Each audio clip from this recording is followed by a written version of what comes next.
వాస్తవానికి చంద్రబాబు నాయుడు గారు ఫెయిల్ అయిపోయాడు.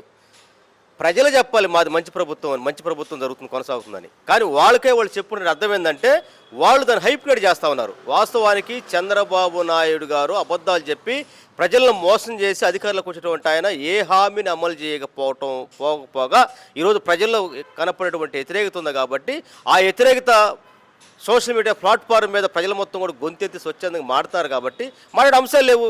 ఈ వరుసగా నిన్న మొన్న చూసుకుంటా ఉంటే అతను క్యాబినెట్ మీటింగ్లో కావచ్చు, అదేవిధంగా వివిధ హెచ్ఓడీలు కావచ్చు, ప్రిన్సిపల్ సెక్రటరీస్తో మీటింగ్లో కావచ్చు, మొత్తం చూసుకుంటా ఉంటే అతని యొక్క ఫెయిల్యూర్స్ పెరిపడతా ఉన్నాయి. ర్యాంకులు ఇచ్చుకున్నాడు, ఆయనే 3 ర్యాంకులో ఉన్నాడు. తీరా ఉప ముఖ్యమంత్రి అయినటువంటి పవన్ కళ్యాణ్ 11 ర్యాంకులో ఉన్నాడు. అసలు పూర్తిగా ఫెయిల్ అయిపోయింది. వాళ్ళ విధానాలే చెబుతా ఉన్నాయి. ఈ 3-4 రోజుల నుంచి ఉన్నటువంటి ఈ ప్రతి విషయంలో, రెవెన్యూ విషయంలో సమస్యల మీద చేతులు ఎత్తేసారు. అదేవిధంగా సంక్షేమం లేదు. పూర్తిగా కార్పొరేట్ శక్తులకి కొమ్ము గాయటం తప్ప ఇచ్చుకో దోసుకో అనేటువంటిది దోసిపెట్టడం, దాంట్లో నుంచి వాటాలు తీసుకోవటం. ఎంత దౌర్భాగ్యం అంటే ఈరోజు ఇండిగో విమానాల్లో ఆ శాఖ కేంద్ర మంత్రిగా ఉన్నటువంటి రామ్మోహన్ నాయుడు గారు కూడా ఆ శాఖను జరపడంలో ఫెయిల్ అయిపోయే క్రమంలో ఈరోజు మోడీ గారు కలుగు చేసుకున్నాడు. అందువల్ల ఏంటంటే ఆంధ్రప్రదేశ్లో పూర్తిగా చంద్రబాబు నాయుడు ప్రభుత్వం ఫెయిల్యూర్ అయిపోయిన దానికి ఎందుకంటే సాక్ష్యం లేదు ఇక.